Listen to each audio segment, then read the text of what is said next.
नमस्कार दोस्तों, स्वागत है आप लोगों का इस वीडियो में। दोस्तों, इस वीडियो में हम अभ्यास 5D को देखेंगे। इससे पूर्व के वीडियो में हमने इससे पूर्व की थ्योरी व क्वेश्चंस को देख लिया है। यदि आप लोगों ने इन वीडियोज़ को नहीं देखा तो जाकर देख लीजिएगा। इस वीडियो के डिस्क्रिप्शन में मैं उन वीडियोज़ का लिंक डाल दूंगा। तो चलिए फिलहाल शुरू करते हैं इस वीडियो में अभ्यास 5D के पहले क्वेश्चन को। तो पहले क्वेश्चन में आपको कहा गया है कि एक रेखाखंड ए बी लेकर उसकी लंब समद्विभाजक रेखा एल खींचिए। एल पर कोई बिंदु पी लेकर पी ए और पी बी को नापिए। क्या पी ए और पी बी बराबर हैं? तो यहाँ पर हमें क्या कहा गया है, ये मैं पेज पर आपको समझाने की कोशिश करता हूँ। यहाँ पर देखिए मैं कहा गया है एक रेखा ले लीजिए ए बी, ठीक है। तो इसका नाम हमने ए बी रख दिया, ठीक है। और हमें कहा गया है कि इसका लंब समद्विभाजक खींचिए। तो यहाँ पर आप प्रकार में ये जो दूरी आपको दी गई है, प्रकार में इससे से ज़्यादा दूरी, मतलब यहाँ तक दूरी भर के आप एक चाप यहाँ पर लगाइएगा। और यहाँ पर फिर वही दूरी जो है आधा इससे ए बी यहाँ तक, मतलब लगभग इससे आधा से ज़्यादा दूरी भरकर लगाएंगे तो यहाँ पर काटेगा। वही चाप यहाँ नीचे भी लगाएंगे, यहाँ पर भी लगाएंगे। तो आप लोग जब मिलाएंगे इसको तो आप देखेंगे कि ये जहाँ पर काट रहे हैं दोनों, तो ये यहाँ पर लंब समद्विभाजक होगा, ठीक है। इस रेखा का नाम हमें एल बताया गया है। और हमें कहा है कोई बिंदु पी लीजिए इस रेखा पर। तो इसी रेखा पर मान लीजिए यहाँ पर मैं पी बिंदु ले लेता हूँ, ठीक है। अब हमें कहा है पी ए और पी बी को मिलाइए। तो पी ए और पी बी को मिलाने को हमें कहा है, तो यहाँ पर हमने मिला दिया। अब हमें कहा है नापिए क्या पी ए पी बी बराबर हैं। तो यहाँ पर आप देख सकते हैं जब ये लंब समद्विभाजक है, यानी इस रेखा को समद्विभाजित मतलब दो बराबर भागों में बांट रहा है, तो यहाँ से लेकर यहाँ की दूरी यानी पी ए बराबर पी बी होगी। तो पी ए बराबर पी बी होगा यहाँ पर, ठीक है। तो ये हो गया पहला क्वेश्चन। अब देखिए दूसरे क्वेश्चन में आपको कहा गया है कि एक समकोण त्रिभुज एबीसी खींचिए जिसमें सी समकोण है, ए बी का मध्य बिंदु ओ ज्ञात कीजिए। तो यहाँ पर आइए मैं जैसे पढ़ता चलता हूँ, इसे करते चलता हूँ। यहाँ पर हमें कहा गया है हमें कहा गया है समकोण त्रिभुज खींचिए। तो समकोण त्रिभुज में सी हमें बताया गया है कि एक समकोण त्रिभुज यही है, समकोण है त्रिभुज ये। अब ये ए हो गया, ये बी हम मान लेते हैं, ठीक है। ये ए बी सी हमने ये सी समकोण त्रिभुज बना दिया, ए बी सी त्रिभुज हो गया, ठीक है। अब आगे कहा गया है ए बी का मध्य बिंदु ओ ज्ञात कीजिए। तो ए बी का मध्य बिंदु ये है, इसको नाम ओ हमें बताया गया, ज्ञात कीजिए।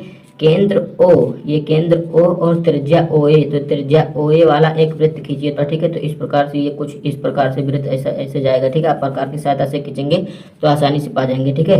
अब वाला वृत्त खींचिए। क्या यह सी से होकर जाता है? तो यहाँ पर आप देख सकते हैं बिंदु सी से होकर यह जा रहा है, होकर जाता है, तो हाँ जाता है। अब त्रिभुज एबीसी के संदर्भ में बिंदु ओ को क्या कहते हैं? बिंदु ओ को क्या कहते हैं? तो त्रिभुज एबीसी के संदर्भ में बिंदु ओ को हम परिकेंद्र कहेंगे, ठीक है। तो इसको हम ओ परिकेंद्र कहेंगे। और हमें कहा है कि सी से होकर जाता है, तो यहाँ पर आप देख सकते हैं सी से होकर जा रहा है।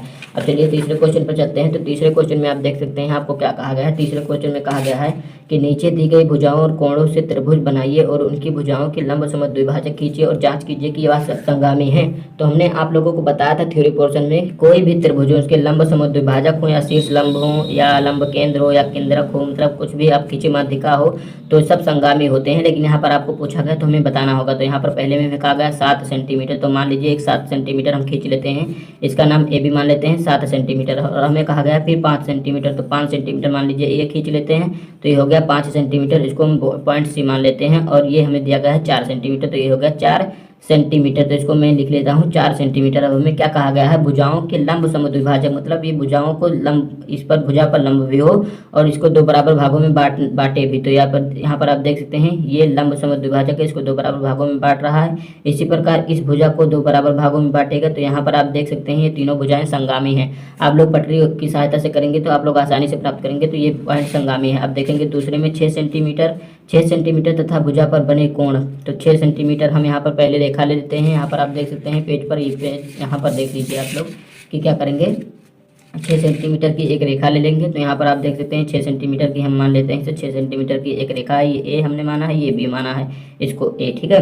तो हमें कहा गया है भुजा पर बने कोण 90 अंश। तो यहाँ पर एक कोण 90 अंश का बना दीजिएगा, ये हो गया 90 अंश का, ठीक है। दूसरा हमें कहा गया है कि सी, जो यहाँ पर कोण बनेगा ये 30 अंश का बनेगा, तो ये 30 अंश का हो गया। तो इसको हम मान लेते हैं सी, ये हो गया 30 अंश, ये 90 अंश।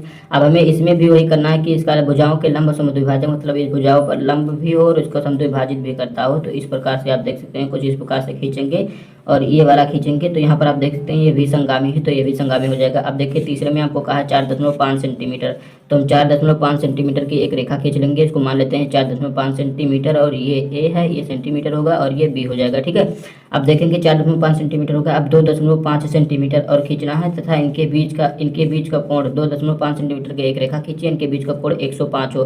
तो कुछ इस प्रकार से खींचेंगे, जिस प्रकार इनके बीच का कोण जो है 105 है। आप लोग प्रकार की सहायता या चांदे की सहायता से बनाएंगे तो 105 अंश का कोण यहाँ पर बनेगा, ठीक है। बनाकर देख लीजिएगा।